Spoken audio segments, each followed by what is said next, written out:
di mana kita sudah increase, kita sudah bertambah, dan hari ini, tahun ini kita masuk kepada tema Journey of Faith. Nah, sambil PowerPoint saya disiapkan, saya akan membagi 12 bulan menjadi satu kurikulum pengajaran sehingga setiap bulan kita ada tema yang berbeda.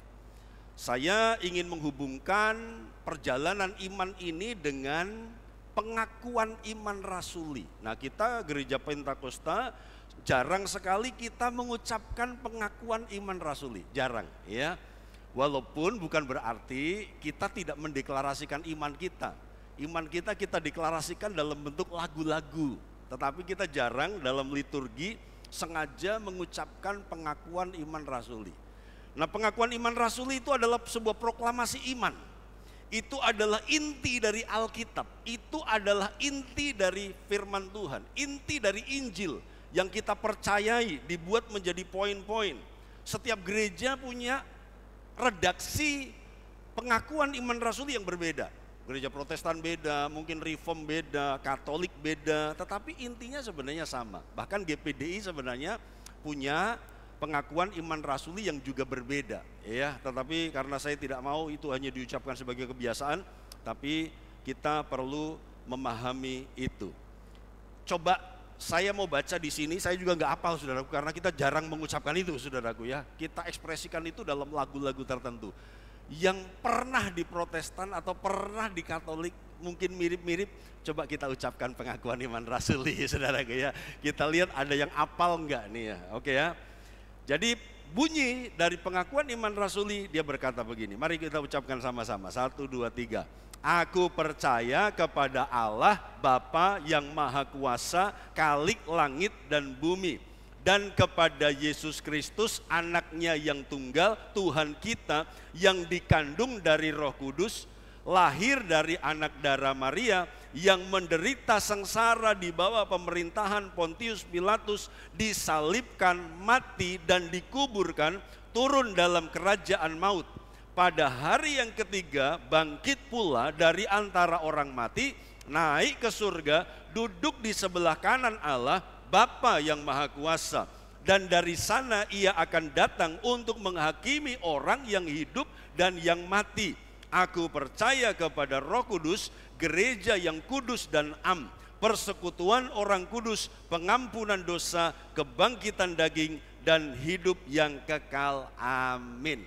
Oke.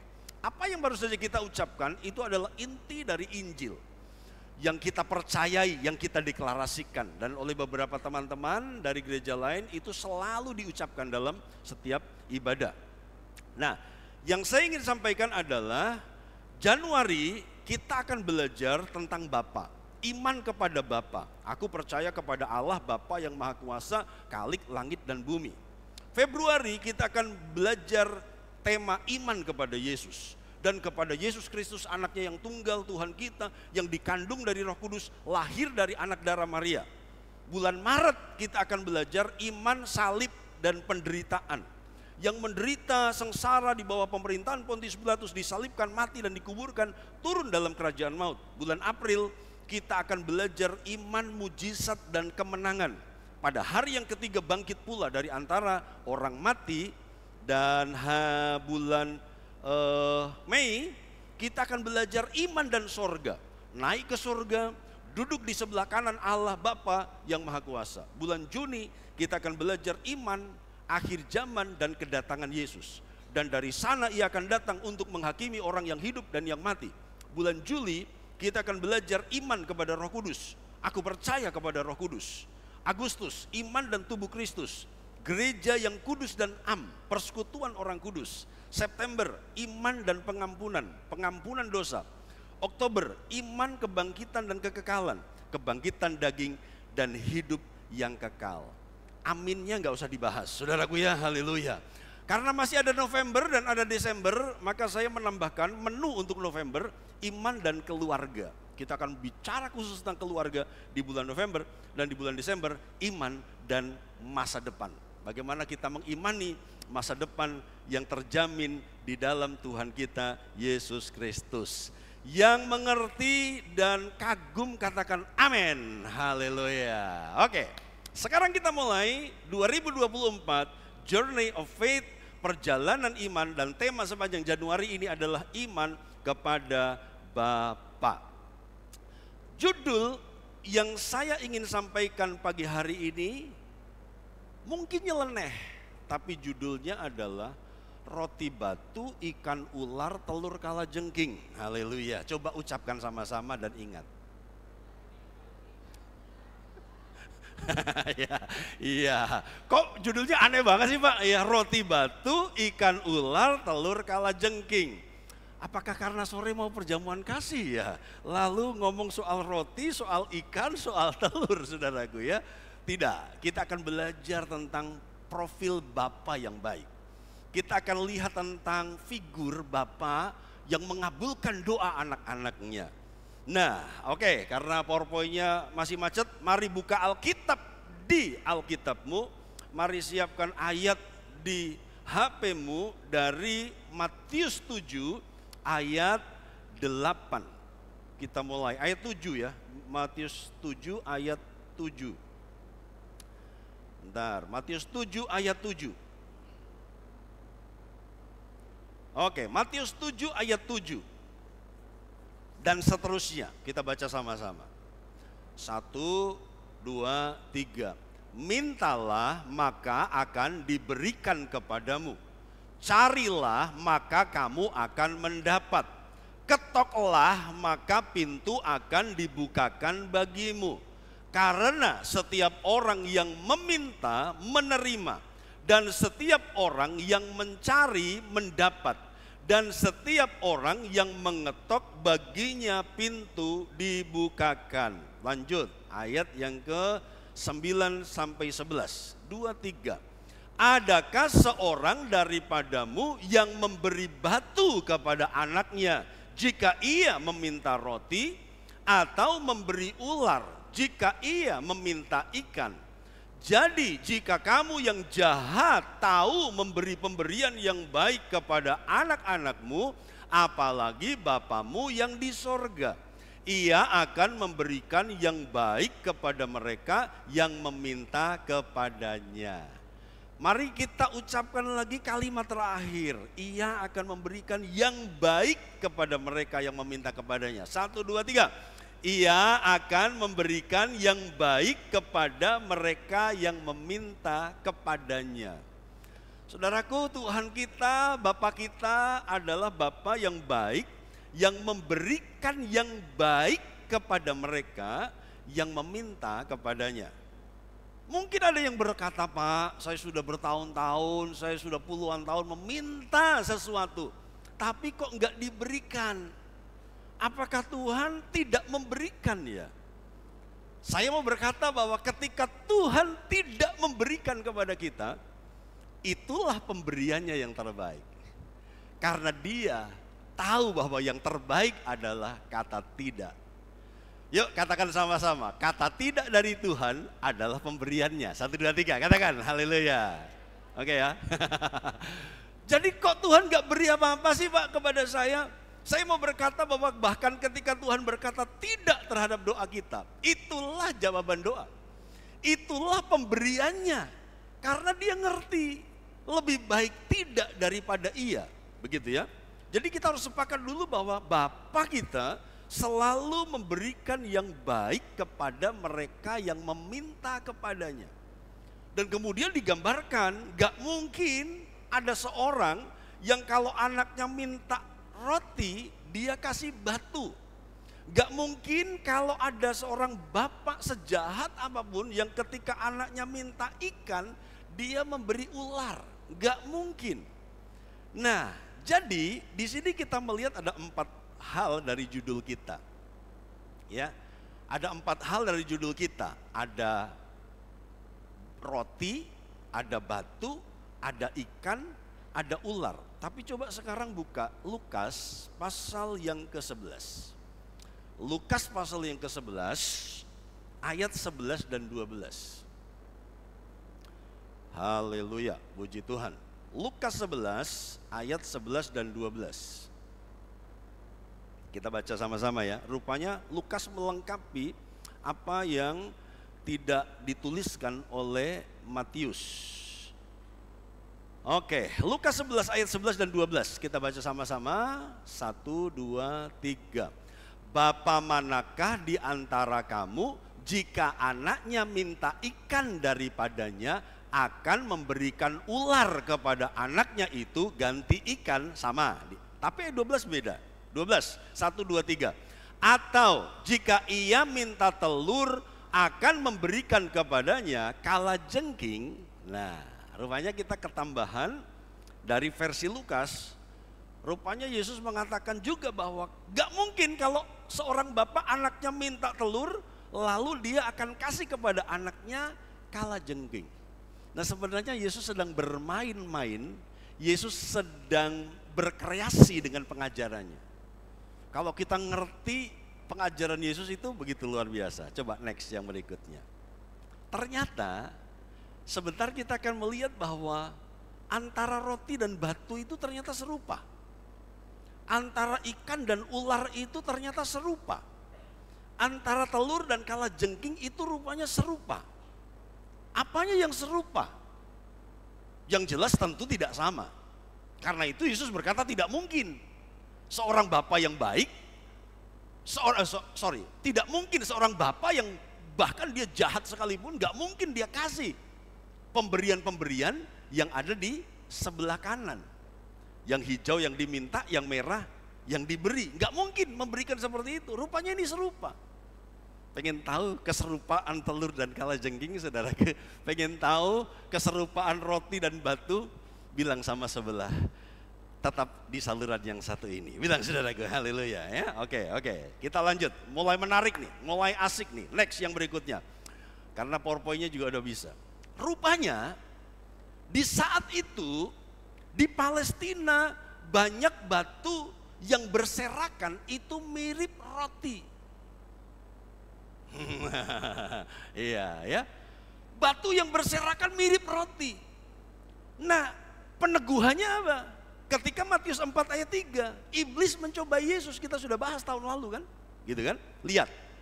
Sekarang kita mau lihat satu kata di ayat ini. Matius 4 ayat 3, lalu datanglah si pencoba atau iblis itu dan berkata kepadanya, jika engkau anak Allah, perintahkanlah supaya batu-batu ini menjadi roti. Nah, kata ini menunjukkan bahwa iblis sedang menunjuk benda yang ada di padang gurun saat pencobaan itu terjadi. Ngerti ya? Jadi Yesus lapar, udah puasa 40 hari 40 malam, laparlah Yesus dan iblis datang. Kalau engkau anak Allah, jadikan batu-batu ini menjadi roti. Jadi kata ini itu bicara. Makanya sekali lagi saya berkata, setiap kata dalam Alkitab itu bicara sesuatu. Setiap kata dalam Alkitab itu punya makna tertentu. Alkitab gak pernah salah, salah cetak mungkin, ya. Tetapi di aslinya, versi aslinya, Alkitab gak pernah salah. Jangan pernah coba kritik Alkitab, ya. Haleluya. Kalau kita gak ngerti, lebih baik tanya supaya kita gak salah. Jadi iblis bilang, jadikan batu-batu ini jadi roti. Kenapa? Karena di zaman itu di Palestina banyak batu yang berserakan yang mirip roti. Ya. Ini menarik. Yang berikutnya, apa hubungannya ikan dengan ular? Ada satu penafsir yang menafsirkan bahwa mungkin ular yang dimaksud adalah belut. Karena tidak mungkin seorang bapak ketika anaknya minta ikan, lalu dia kasih ular, dia kasih belut. Kenapa belut tidak dikasih? Karena belut adalah hewan yang najis, haram untuk dimakan. Imamat 11 ayat 12. Segala yang tidak bersirip dan tidak bersisik di dalam air adalah kejijikan bagimu. Lele juga saudaraku ya, haleluya. Pak, tapi saya sudah kadung masak lele untuk nanti sore Pak. Itu makanan najis dan haramnya. Enggak apa-apa saudaraku ya. Di Israel haram, di Jawa harum. Haleluya, puji Tuhan ya. Enggak apa-apa. Makanya Bapak Ibu Saudaraku, kalau Anda nanti ke Sungai Yordan, ya banyak orang Indonesia suka dibaptis di Sungai Yordan. Nggak salah sih saudaraku, tapi saya kaget ketika ada di Sungai Yordan dan kemudian saya mencelupkan kaki saya untuk membaptis seseorang. Lelenya saudara sepaha-paha saya. Weh, dia lele tapi jinak sih karena memang sudah terbiasa orang baptis di situ kan. Jadi jangan dibayangkan Sungai Yordan itu indah. Makanya kalau di Alkitab ketika Naaman disarankan mandi 7 kali di Sungai Yordan, dia protes. Apakah nggak ada sungai yang lebih baik? Ya, di Asyur, Abana dan Parpar lebih bagus. Kenapa kau suruh aku mandi di Sungai Yordan? Sungai Yordan ternyata airnya nggak bagus, saudara. Ya, jadi lebih baik kita baptis di Gending, saudaraku. Wah, ya itu petro udangnya wes kelihatan, wah jernih, saudaraku. Wah, fresh from the earth, saudaraku ya. Wah, segar dari bumi. Kalau di Sungai Yordan itu airnya hijau dan kita tahu habitat lele itu kan memang sukanya yang berlumpur, yang kotor-kotor, ledak-ledak, begitu kan, saudaraku. Jadi lelenya gede-gede, saudaraku. Kenapa? Mereka nggak makan karena itu adalah binatang yang haram untuk dimakan, tidak bersisi. Jadi yang tidak bersisi itu untuk orang Israel, untuk orang Yahudi itu haram. Ya, tertarik buka pecel lele di Yordan? Wah, lele geprek Mas Hendra, haleluya ya, oh Tuhan. Wah, kalau Mas Hendra ada di Sungai Yordan, waduh bisa buka franchise di sini nih ya. Bos geprek lele, wah lelenya sak paha-paha, saudara gue, haleluya, puji Tuhan ya. Oke. Itulah Indonesia. Gitu ya, haleluya ya, puji Tuhan. Jadi Bapak Ibu Saudaraku, ada tafsiran bahwa ular di sana mungkin yang dimaksudkan adalah belut. Karena tidak mungkin seorang bapak sejahat-jahatnya bapak Yahudi, maka dia akan memberikan binatang yang najis dan haram untuk dimakan. Lalu oke Pak, kalau ular, ikan dan ular atau belut oke mirip. Roti dan batu oke mirip. Tapi sekarang apa persamaannya antara kalajengking dan telur? Persamaannya apa? Kita lihat next, haleluya ya. Di saat itu di Palestina ada kalajengking besar yang mirip telur, baik warnanya dan bentuknya di saat istirahat. Taunya istirahat gimana Pak? Meen, haleluya, puji Tuhan ya. Jadi saya juga jangan tanya saya, taunya dia istirahat gimana Pak? Apakah dia kedengaran ngorok gitu? Jangan tanya begitu saudaraku ya. Kadang-kadang saya itu menerima pertanyaan yang lucu-lucu dan aneh-aneh saudaraku ya. Bapak taunya kalajengking istirahat gimana? Ya saya juga nggak tahu, coba aja dipegang kalau mau, haleluya ya. Kalau dia bereaksi berarti dia sedang istirahat. Jadi katanya di saat itu ada kalajengking yang besar yang rupanya mirip telur warnanya. Ini hanya ilustrasi saja saudaraku ya, saya ambil di internet ilustrasi kalajengking. Tapi di zaman itu ketika kalajengking itu beristirahat, dia melipat semua kakinya, dia melipat capitnya, maka warna dan bentuknya itu seperti telur karena membentuk satu bentuk bulat dan lonjong. Nah makanya Tuhan Yesus ketika dia mengajarkan sesuatu, dia selalu memakai media atau ilustrasi yang ada di sekelilingnya. Jadi guru sekolah minggu tidak usah khawatir kalau mau bikin alat peraga, nggak usah yang aneh-aneh kalau kita nggak punya dana, kita nggak punya apapun, ilustrasi bisa diambil dari apa yang terjadi di sekeliling kita atau apa yang ada di sekeliling kita. Yesus sedang bermain-main dengan situasi yang orang Yahudi pendengarnya itu mengerti pengajarannya. Kita susah ngerti karena ini sudah 2000 tahun yang lalu. Kita harus menyelidiki apa sih yang terjadi 2000 tahun yang lalu. Kita pembaca modern, bukan pembaca pertama ya. Lanjut, next. Nah artinya apa yang diberikan tidak mungkin tidak sesuai dengan apa yang diminta. Itu pesan Yesus. Yang diminta roti tidak mungkin diberikan batu, walaupun mirip tapi kan tidak sama. Kalau seorang anak minta ikan gak mungkin dikasih ular atau belut, gak mungkin. Kalau anak itu minta telur tidak mungkin dikasih kalajengking, karena kalajengking berbahaya, berbisa, tidak mungkin. Nah Yesus sedang mengajarkan sebuah pesan, bahwa Bapa kita adalah Bapa yang baik, yang memberikan yang terbaik buat kita. Yang mengerti katakan amin, yuk katakan sama-sama, Bapa memberikan yang terbaik, 1, 2, 3, haleluya. Oke, sekarang saya ajak kita membandingkan kata jahat dan kata baik di dalam ayat 11. Next. Nah, ini perbandingannya ya. Kita lihat dulu kata jahat. Jika kamu yang jahat, tahu memberi pemberian yang baik. Jadi jahatnya itu kayak apa sih? Apakah jahatnya gini karena telat? Sebab ada sekarang kan Vian pernah berkata, anak pacaran sekarang lebay. Telat datang saja, kamu jahat. Apakah jahatnya hanya karena telat, saudaraku? Iya kan? Janjian jam 5 di bos geprek gitu kan. Wah. Gitu kan. Ita udah nunggu di bos geprek, saudaraku ya. Wah. Kok Vigo lama katanya jam 5, Vigo gak datang-datang. Vigo cuma telat 5 menit, saudaraku. Lalu Ita berkata, kamu jahat deh. Kamu gak setia deh. Lebay banget, saudaraku ya. Haleluya. Apakah jahatnya ini karena telat, saudaraku? Iya. Apakah jahatnya hanya karena seseorang tidak mengucapkan selamat ulang tahun kepada kita karena lupa? Kamu jahat deh. Aku ulang tahun, kamu gak bilang ulang tahun. Apakah jahatnya begitu? Ya itu bukan kejahatan, saudaraku ya. Tapi jahat yang dimaksudkan di sini, dalam kata aslinya Yunani dipakai kata poneros. Poneros itu jahat, buruk, penuh dosa. Jadi bayangkan ada seorang bapak yang jahat, buruk, penuh dosa. Kata poneros ini, kalau dia adalah kata benda, itu dipakai untuk menggambarkan orang jahat. Kemudian kata poneros ini kalau dihubungkan dengan iblis, dia menggambarkan iblis yang jahat. Kemudian saudaraku, kalau dihubungkan dengan perasaan hati nurani, ini perasaan yang bersalah, perasaan yang jahat, perasaan yang buruk. Kalau ini dihubungkan dengan mata, itu adalah mata yang tidak sehat dan tidak tajam. Kalau poneros itu dihubungkan dengan buah, itu artinya buah yang busuk. Dan kalau itu dihubungkan dengan luka, maka luka itu adalah luka yang nyeri dan luka yang berbahaya. Dalam Matius 7 ayat 22, itu dihubungkan dengan iri hati atau cemburu.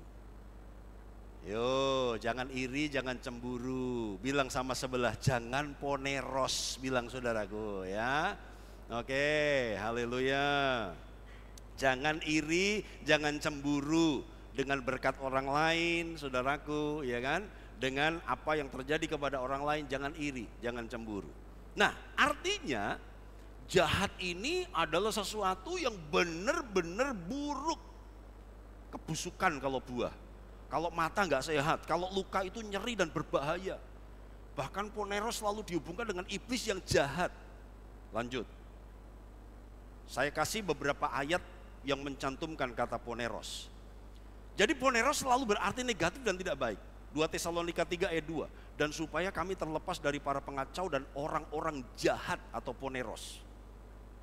2 Timotius 3 ayat 13. Sedangkan orang jahat dan penipu akan bertambah jahat, poneros. Tambah jahat. Mereka menyesatkan dan disesatkan. 1 Yohanes 3:12. Bukan seperti Kain yang berasal dari si jahat atau poneros. Iblis disebut si jahat. Ya. Dan yang membunuh adiknya. Dan apakah sebabnya ia membunuhnya? Sebab segala perbuatannya adalah jahat. Dan perbuatan adiknya benar. Kisah 19:15. Tetapi roh jahat atau poneros itu menjawab. Yesus aku kenal dan Paulus aku ketahui. Tapi kamu siapakah kamu? Jadi kesimpulan awalnya begini, kata jahat itu adalah satu keadaan yang benar-benar buruk, satu keadaan yang benar-benar mengerikan, satu keadaan yang benar-benar tidak bermoral. Dan Yesus sedang berkata, kalau ada bapa yang sangat berdosa, kalau ada bapa yang sangat buruk kelakuannya, kalau ada bapa yang bejat, dia pun tahu memberikan yang baik kepada anak-anaknya. Apalagi bapa di surga. Nah, itu pesannya. Next. Lihat. Sekarang perbandingan dengan kata baik. Ini bapak ini kelakuannya jahat, rusak, morsal, bejat, tidak bermoral ini bapak. Tapi toh dia tahu memberikan yang baik. Berbeda dengan kelakuannya, pemberiannya itu jauh berbeda kualitasnya dengan sikapnya atau karakternya. Kata baik dipakai kata agathos. Artinya baik, berguna, cocok, sempurna. Ya, baik, berguna, cocok, sempurna. Dan kata agathos itu sering dihubungkan dengan Tuhan. Nah, kita tahu Tuhan sama iblis tentu beda ya. Kata agathos itu juga bisa berarti murni, yang baik atau berguna, perbuatan-perbuatan yang baik. Jadi intinya sekali lagi, Tuhan Yesus sedang ngomong begini loh, ini ada bapak ini yang kelakuannya nggak bener nih. Sudah dia enggak, sangat bejat, sangat buruk kelakuannya. Tapi toh dia kalau beri kepada anaknya, dia beri yang termulia. Dia beri yang terbaik. Jadi beda jauh nih kelakuannya dengan pemberiannya. Nah Tuhan sedang ingin berkata bahwa Tuhan kita jauh lebih dari bapak yang jahat itu. Next. Oke, sekarang saya cerita. Ada satu mitos Yunani tentang Aurora dan Titonus, bukan Tihonus ya, kurang T. Titonus. Rupanya dalam mitos Yunani Aurora itu adalah Dewi Fajar. Ya, wah, ya. Jadi kepada Aurora jangan bangun siang-siang. Haleluya ya.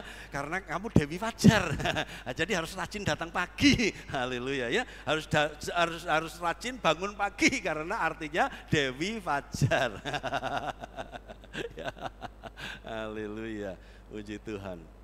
Yang suka bangun siang berkata, untung namaku bukan Aurora gitu ya. Karena suka bangun siang ya. Haleluya. Bangsawan ini Tangyawan. Haleluya ya. Mitos Yunani, Aurora, si Dewi Fajar ini, dia jatuh cinta kepada seorang manusia yang namanya Titonus. Rupanya Titonus itu pria yang ganteng, yang tampan, dan Aurora ini jatuh cinta. Nah kemudian Zeus sebagai pimpinan para dewa, dia menawarkan kepada Aurora begini, aku bisa bantu kamu, apa yang kamu minta? Gitu. Rupanya kemudian Aurora berkata, Zeus, aku mohon supaya engkau memberikan kepada Titonus hidup yang kekal. Ya gitu. Karena dia kepala dewa, saudaraku Zeus, maka Zeus mengabulkan permintaan si Aurora. Dia berkata, oke, aku kabulkan permintaanmu. Ya gitu kan. Titonus, aku berikan hidup yang kekal. Tetapi rupanya jawaban doa dari Aurora kepada si Zeus ini pada akhirnya membuat sebuah masalah. Pada akhirnya menjadi beban. Bebannya apa? Karena Titonus benar hidup kekal. Tapi tambah tua. Semakin lemah, semakin pikun, semakin sakit-sakitan saudaraku, dan tampannya hilang. Dan kemudian orang ngeluh, ternyata susah juga yang ngopeni orang yang tambah lemah, tambah tua, orang mati-mati saudaraku. Ini mitologi Yunani saudaraku ya. Kalau di kita ya jangan saudaraku, kita nggak boleh gitu kan. Ya mau mertua, mau bapak, mau orang tua, ya mari kita rawat, kita sayang gitu kan. Nah ini Aurora kemudian dia ngeluh, waduh aku lupa minta awet muda. Saudaraku ya, rupanya si Aurora lupa minta Titonus kau berikan hidup kekal, tapi tolong supaya awet muda, gagah terus, perkasa terus, tetap ganteng selama-lamanya. Dan rupanya yang terjadi adalah Titonus tambah tua, tambah lemah, tambah sakit-sakitan, tapi kekal. Menyesalah dia dengan doanya, saudaraku ya, gitu ya. Nah, dan kemudian kesimpulannya adalah orang Yunani ini percaya begini. Ada dewa-dewa yang suka menjawab doa para penyembahnya. Tetapi di dalam jawaban doa itu selalu mengandung potensi masalah. Di dalam jawaban doanya itu selalu ada konsekuensi buruk yang harus dia siap terima. Di dalam doa itu selalu mengandung duri sehingga membawa kesengsaraan ganda pada pemohonnya. Nah ketika Yesus mengajar, kita tahu bahwa budaya Yunani mulai menguasai. Memang saat itu Israel di bawah pemerintahan Romawi. Tapi ada budaya Helenistik namanya. Ada budaya-budaya Romawi yang sudah berkembang dan mungkin cerita-cerita seperti ini juga berkembang di masyarakat. Dan Tuhan sedang ingin menyampaikan pesan bahwa Bapa kita di sorga gak seperti dewa-dewa Yunani. Yang kalau dia jawab doa itu selalu punya resiko potensi yang negatif. Sehingga berani berdoa, terima yang baik, juga siap terima yang buruk. Begitu saudaraku, itu filosofi dari orang Yunani. Dan Yesus menyampaikan gak seperti itu Bapak kita.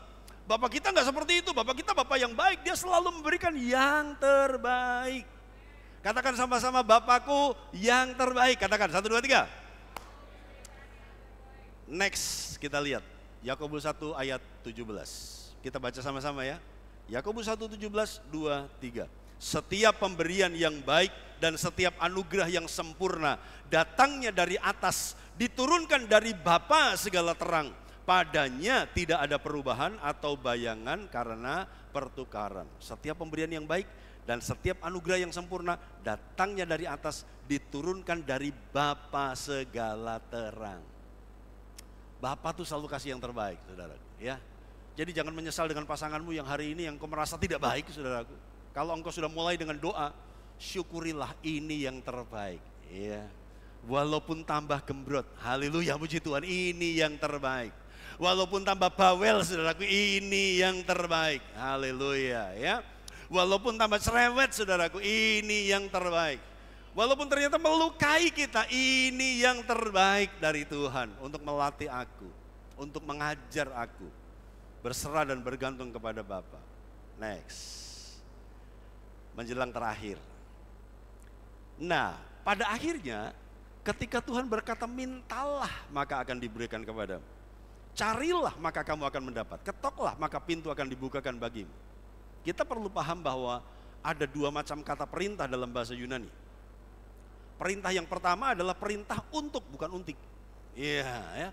Perintah untuk dilakukan sekali. Misalnya, tutuplah pintu itu. Ini perintah untuk dilakukan sekali. Tutuplah pintu itu. Tapi di bahasa Yunani ada juga model kata perintah yang harus dilakukan berkali-kali. Misalnya, tutuplah selalu pintu itu. Dan kata perintah yang dipakai Yesus di dalam ayat ini adalah kata yang kedua. Terus menerus meminta, terus menerus mencari, terus menerus mengetok, terus menerus berdoa. Jadi teruslah mencari, teruslah berdoa, teruslah mengetok. Bukan sekali saja, terus lakukan itu berulang-ulang. Jadi Yesus sedang berkata bahwa teruslah berdoa, jangan lelah berdoa. Jangan lelah percaya dan meminta kepada Tuhan, ya. Tapi ini mintanya kepada Tuhan, jangan minta kepada manusia, saudaraku. Kenapa? Nah, kesimpulan, next, ya. 1, manusia tidak bisa mendengar dua suara sekaligus. Jadi kalau Vigo minta tolong dan Bu Febo minta tolong, saya nggak bisa dengerin dua-duanya. Di waktu yang sama, saya harus menolong salah satu, gitu. Vigo minta tolong, Pak, tolong ambilkan kunci mobil. Bu Febo berkata, Pak, tolong pijeti. Nah gitu, saya tidak bisa mengambilkan kunci mobil sambil mijeti, saudara, nggak bisa. Saya tidak bisa mendengar dua suara, dua komando yang bersamaan, gitu. Saya akan mijeti Bu Febo dulu, baru saya akan ambilkan Vigo kunci, gitu, saudaraku, ya. Manusia tidak bisa mendengar dua suara sekaligus. Tetapi Bapa kita yang baik itu bisa mendengar berjuta suara doa anak-anaknya. Katakan sama-sama keren, iya kan? Keren. Iya. Kalau satu anak kita nangis, istri kita teriak, saudaraku. Tetangga kita melolong, saudaraku. Kita sudah bingung mana yang harus ditolong duluan nih, haleluya. Begitu kan? Puji Tuhan. Iya. Katanya wanita itu punya stok berapa? 35.000 kata, kebanyakan ya? Ya, saya kurangi 30 deh, oke ya. Ditawar kepada istri saya turunkan 30.000 kata. Haleluya. Pria itu hanya punya stok 15.000 kata setiap hari. Jadi ketika pria sudah kehabisan kata-kata, istri masih punya stok kata-kata 15.000. Haleluya, puji Tuhan, ya. Nah, repotnya adalah ketika seorang pria, ya, tinggal dengan istrinya yang perempuan, dikasih 3 anak perempuan, dan tinggal bersama satu ibu dan satu ibu mertua. Haleluya, puji Tuhan, ya. Maka si pria itu harus mendengarkan, saudaraku, beratus-ratus ribu kata setiap hari. Haleluya, puji Tuhan, ya. Oke, ya. Jadi satu istri saja, saudaraku, itu 30.000 kata, ya. Karena itu Bapak pendeta sisan, ya, tukang khotbah sisan. Nah, gitu. Berarti kalau wanita yang lain 30.000, Bu Bebo 35.000 ya, karena pendeta, pembicara, haleluya, puji Tuhan ya. Dan untung 2 anak saya laki-laki Pak, haleluya, puji Tuhan ya. Nggak tahu sebentar kalau tambah 1 anak perempuan ini saudaraku ya, haleluya ya, puji Tuhan ya, puji Tuhan ya. Telinga harus tebal saudaraku ya, harus mendengarkan kata-kata dari wanita-wanita ini saudaraku ya. Oke. Jadi seorang pria akan bingung ketika 3 anak perempuannya minta sesuatu, istrinya minta sesuatu, ibu kandungnya minta sesuatu, dan ibu mertuanya minta sesuatu, saudaraku. Seorang pria akan kebingungan dan dia mungkin akan stres, saudaraku ya, haleluya, puji Tuhan. Itulah manusia, tidak bisa mendengar satu komando, satu permintaan sekaligus. Ya. Tetapi Bapa, dia bisa dengar berjuta suara doa anak-anaknya. Dan dia bisa ngerti semuanya dengan jelas, dengan detail. Haleluya, ya.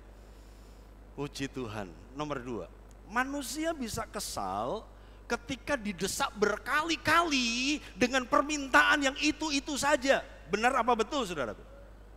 Iya. Suami aja bisa bosan saudaraku. Pak pijeti. Baru aja dipijeti saudaraku. Pak kakinya belum. Kakinya udah, Pak punggungnya kurang mantep, haleluya. Manusia bisa kesal ketika didesak berkali-kali dengan permintaan yang itu-itu saja. Haleluya, puji Tuhan. Ma bikinkan teh, ma kurang manis, ma kurang, semuanya kurang. Manusia bisa kesal ketika didesak berkali-kali dengan permintaan yang itu-itu saja. Tapi Bapa Sorgawi yang baik itu, dia berlapang hati saat anak-anaknya terus meminta kepadanya. Katakan amin dan keren. Mantap. Tuhan kita dia tahu kita minta terus dan terus kepada dia. Dia gak pernah kesal saudaraku. Yang ketiga, ternyata kita suka lupa bahwa Bapa kita itu suka dimintai tolong.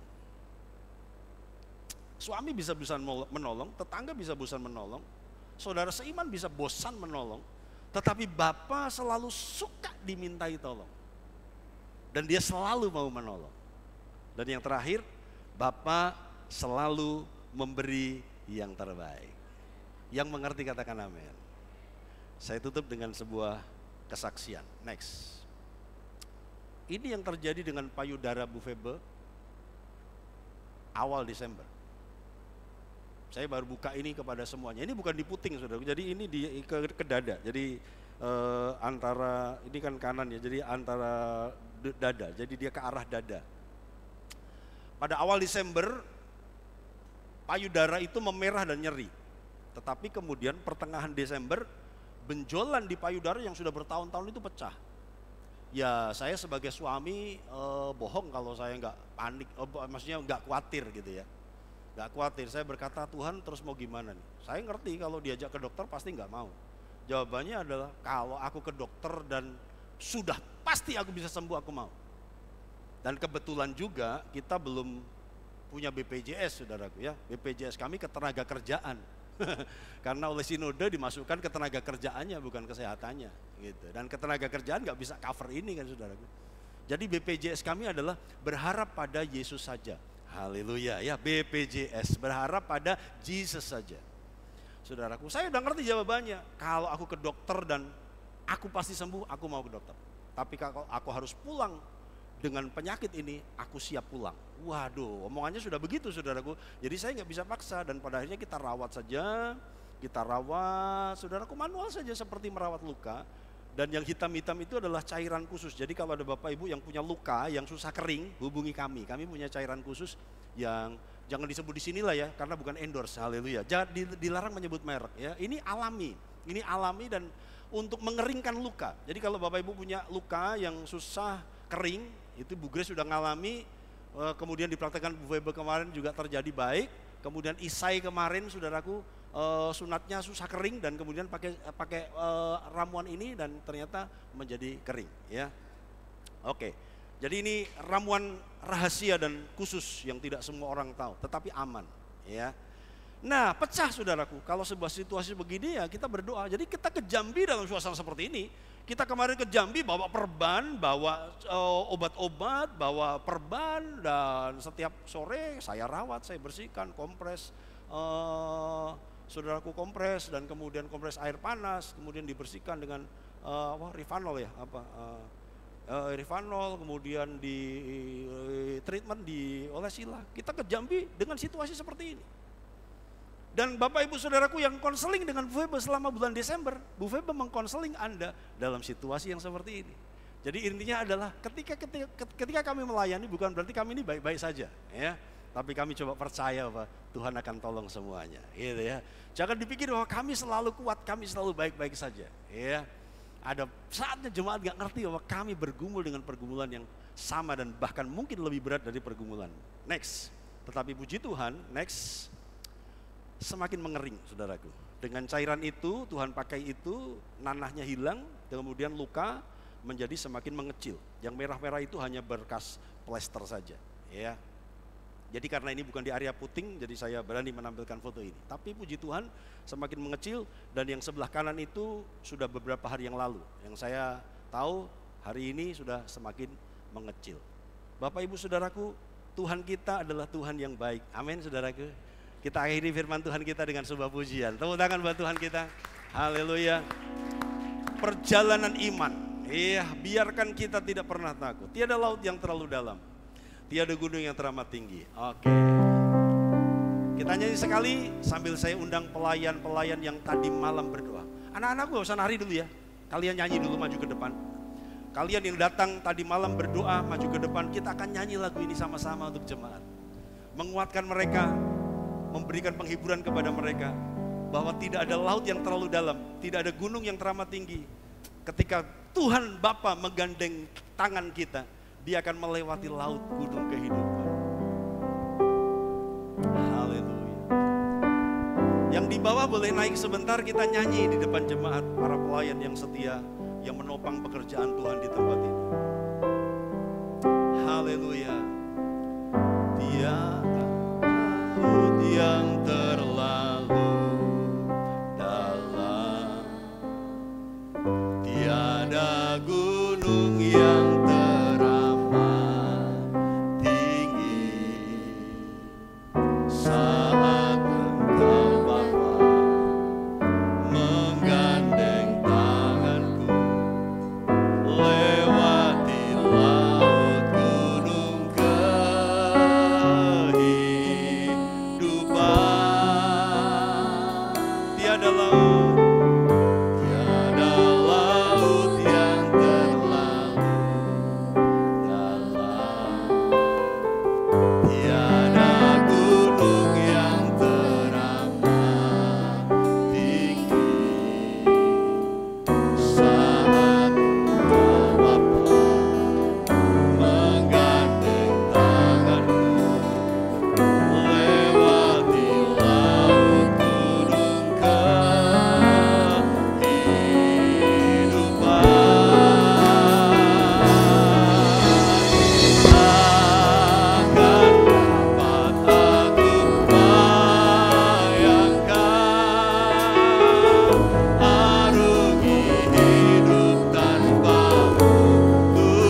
Jemaat Tuhan, bayangkan kalau 2023 nggak ada Tuhan. Bayangkan 2024 jika kita tidak dipegang oleh tangan Tuhan. Tetapi bersama dengan Tuhan kita bisa berkata tidak ada laut yang terlalu dalam, tidak ada gunung yang terlalu tinggi, karena Dia memegang tangan kita. Laut apa yang sukar engkau seberangi di sepanjang tahun 2023? Gunung apa yang kau sulit engkau daki di tahun 2023? Mari terus naik hari ini bersama dengan Tuhan. Journey of faith, perjalanan iman kita belum selesai. Mari berjalan bersama dengan Tuhan dan biarkan kita hidup dalam pegangan tangan Tuhan. Mari kita berdiri bersama-sama. Tiada laut yang terlalu dalam.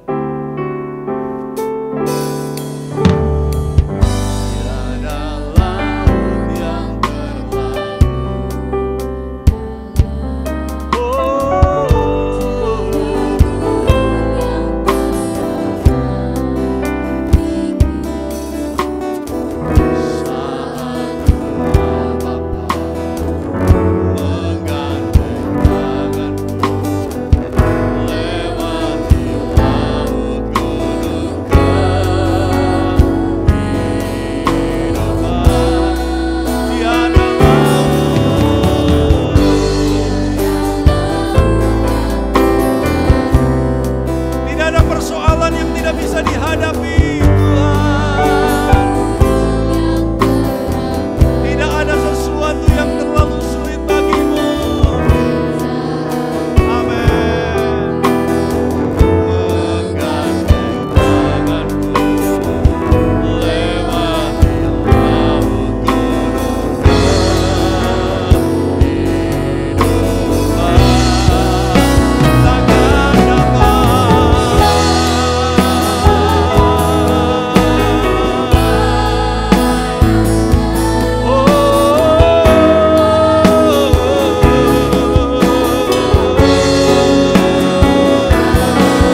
kepada saya, Bapak Denny mungkin kurang mendengarkan aspirasimu. Bapak Denny sebagai Bapak rohani kalian mungkin kurang mendengarkan keluhan-keluhan kalian.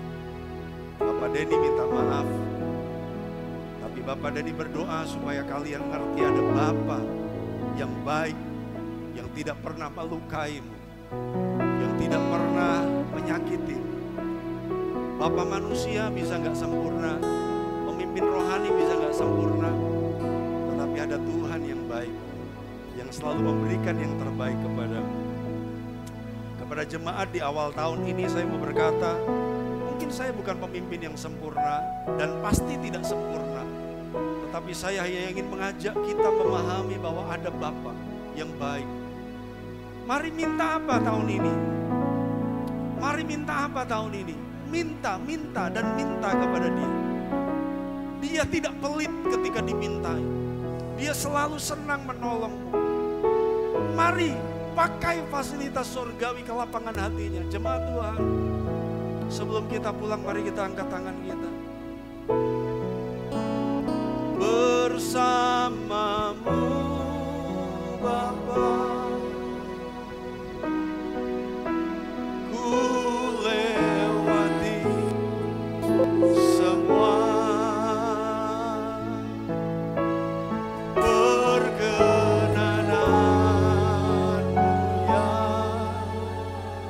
teguhkan hatiku,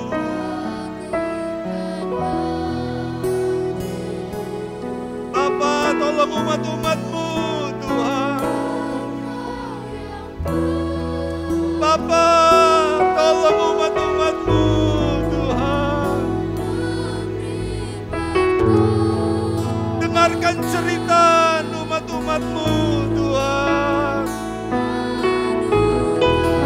Dengarkan cerita umat-umat-Mu Tuhan. Sekali lagi sebelum kita pulang bersama-Mu Bapa, jemaat yang di bawah terima berkat Tuhan. Jemaat yang di bawah terima berkat awal tahun. Terima berkat awal tahun. Pulang terima, terima, terima.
Berkati pahlawan-pahlawan yang bekerja tanpa kenal lelah. Mereka yang tidak maju ke depan tetapi ikut andil bagian dalam pekerjaan Tuhan di tempat ini. Berkati umat-umat Tuhan yang setia, yang terus bertumbuh dan diubahkan. Berkati mereka Tuhan. Pulanglah, terimalah berkat awal tahun. Berkat damai sejahtera, sukacita, kemurahan dari Allah Bapa, kasih sayang anaknya yang tunggal, persekutuan Roh Kudus, memelihara roh jiwa tubuhmu sempurna tak bercacat, sampai Yesus datang menjemput gereja. Terimalah keberhasilan yang maksimal, terimalah perlindungan yang sempurna, terimalah keberuntungan yang ajaib, dalam nama